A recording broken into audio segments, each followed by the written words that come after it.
guys, welcome back to my YouTube channel. I hope you're all doing well.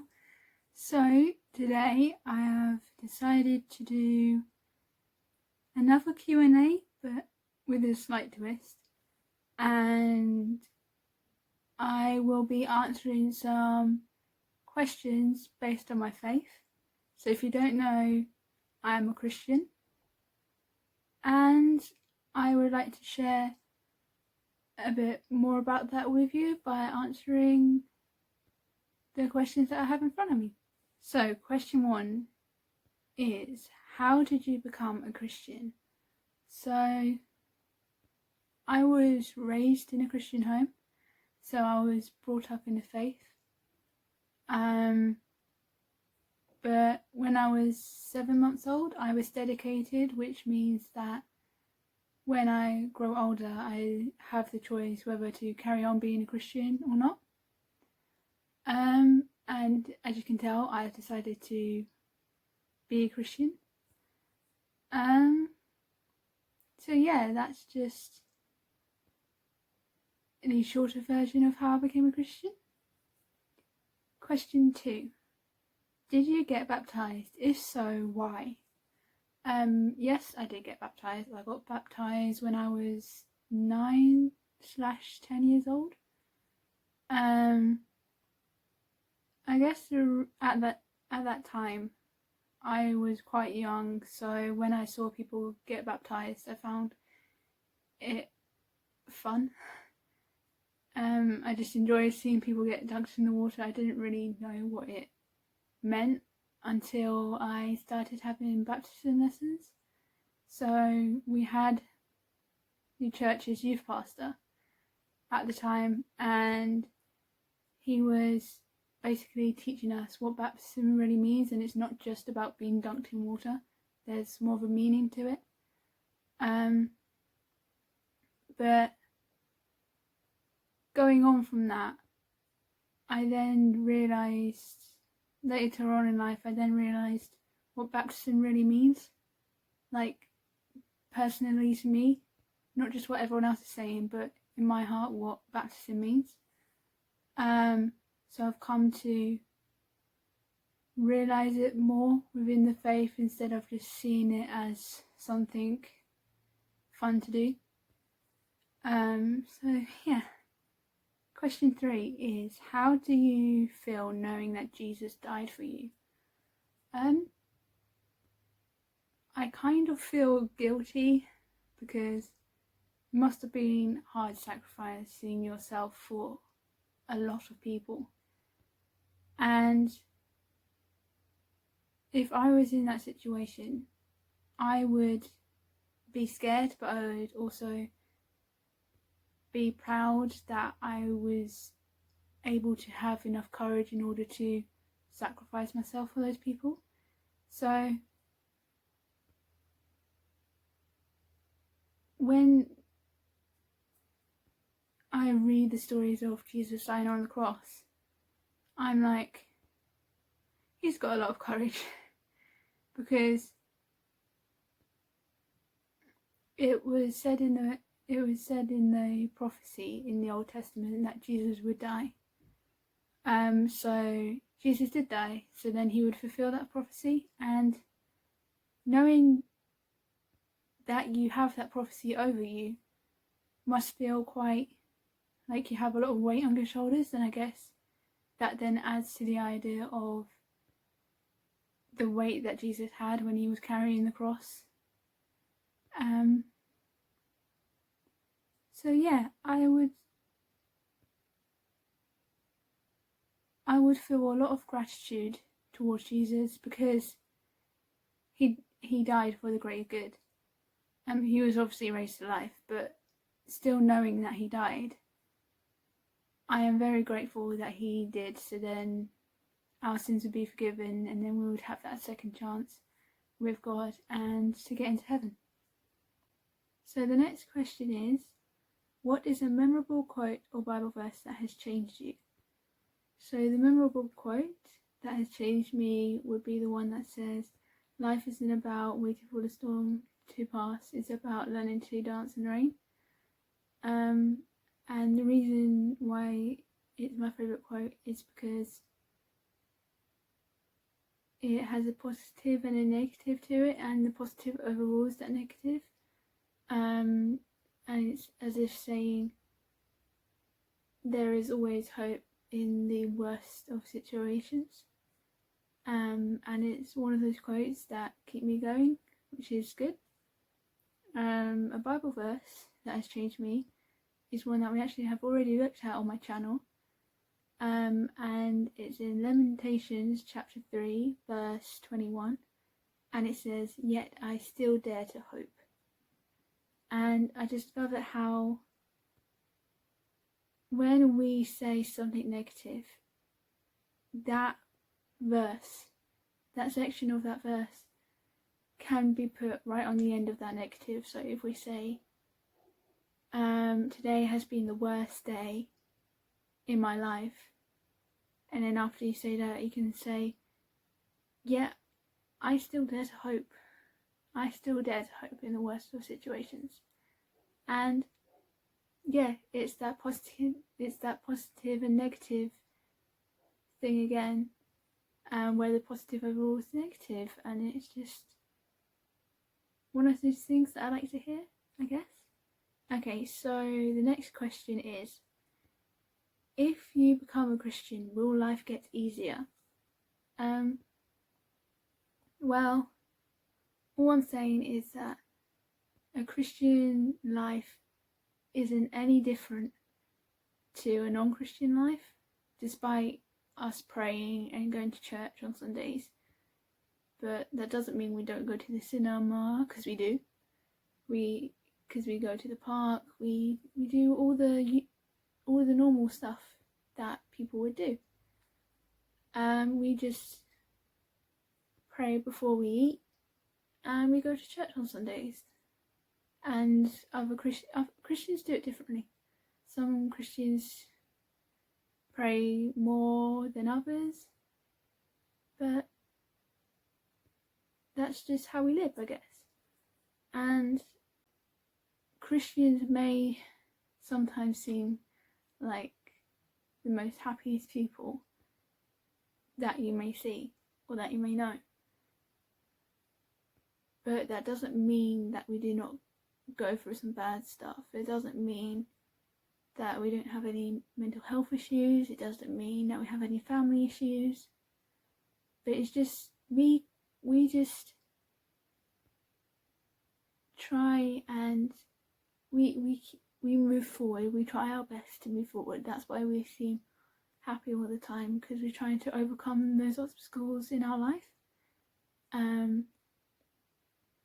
So our life isn't any different from anyone else's on that part, because we all have difficulties in life, and it's just whether we know how to overcome those difficulties. Okay, so the next question is, if I can find it, what is one worship song or lyric that has really spoken to your heart? So worship song wise, I love the song Rescue by Lauren Daigle. To be fair, I like most of her songs. But every time I hear that song, I get straight into it. I get straight into worship mode. There are other worship songs that I love and that have really spoken to my heart. But if I was to pick one, then this would be one of them. Now, the lyric that has really spoken to my heart is also from one of Lauren Daigle's songs called You Say. And the lyric is in the chorus, and it says, "You say I am strong when I think I am weak." So again, that's the whole idea of a positive side and a negative side, and the whole idea of the positive overcoming the negative, because we can think negatively, because we can have situations where we think we're weak when really God thinks the opposite, and he tries and puts that positive thought in our minds that we are actually stronger than we think we are, which I like about that song, because there's a lot of opposites within that song. which is nice.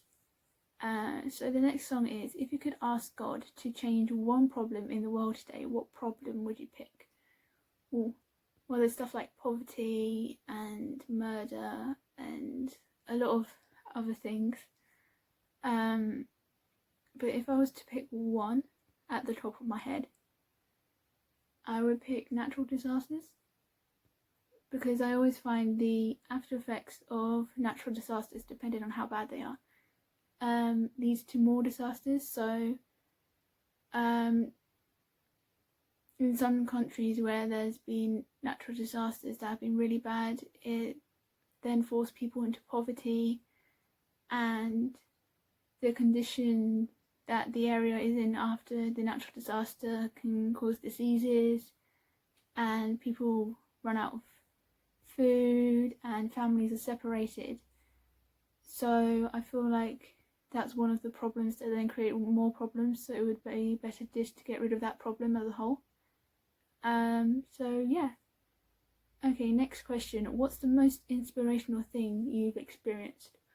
Well, at the top of my head, I can think of the time that I went to Mexico. I actually flew to America, which was my first time on a plane, so that was quite exciting. And then we crossed the border to Mexico. And whilst I was in Mexico, I met a 9-year-old girl, if I remember correctly, or she was nearly turning 9. And I was just speaking to her in Spanish, because I've learnt some Spanish with the GCSE course that I'm taking at school. So I've picked up some Spanish from there, and we just had simple conversations, because I'm not fluent in Spanish, but we just had simple conversations which were still nice, like, how are you, how old are you, what's your name, and this, that and the other. So there was me trying to speak to her in Spanish, and she was doing some colouring, and I picked up a pencil and I pointed at the colour of the pencil, and all of a sudden she just tried to say the colour in English, because I just tapped to it, I just pointed to it and I was like, Inglés, just basically asking her if she can speak English. And then she tried to say some of the colours. There was some that she didn't know, which was fine, but there's some that she didn't know, and it's nice knowing that she made the effort to speak my language just as I was trying to speak her language. So it was nice, and she was 9. So that shows that she, even at a young age, she has put a lot of effort into learning other languages, which is good. Okay, so the next question is, what trip or experience had a big spiritual impact on you, and why? Well, this is the same trip. So when I went to Mexico, like I said, we went to one of the poorest places in Mexico, and on a spiritual level, I couldn't believe what I was seeing, you know, because since I live in our home and I have a nice warm bed and this, that and the other, what I was seeing was completely the opposite to how I was living. And yet, despite those families living in the condition that they're living in, they're still happy, the children are still playing, and I'm like, this family has strength, because if I was living in that area, I wouldn't know what I was doing. But then I'm used to the comfort that I have. And I guess that's opened my eyes more, because when we see the adverts on TV of poverty and donating money to children with diseases and that, we don't realise how much of it impact it has until we are actually there ourselves, and until we actually experience it with them.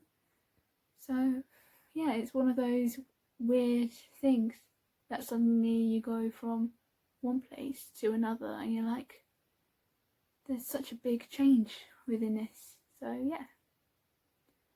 Okay, so the next question is based on a Bible verse, so I will read it to you guys.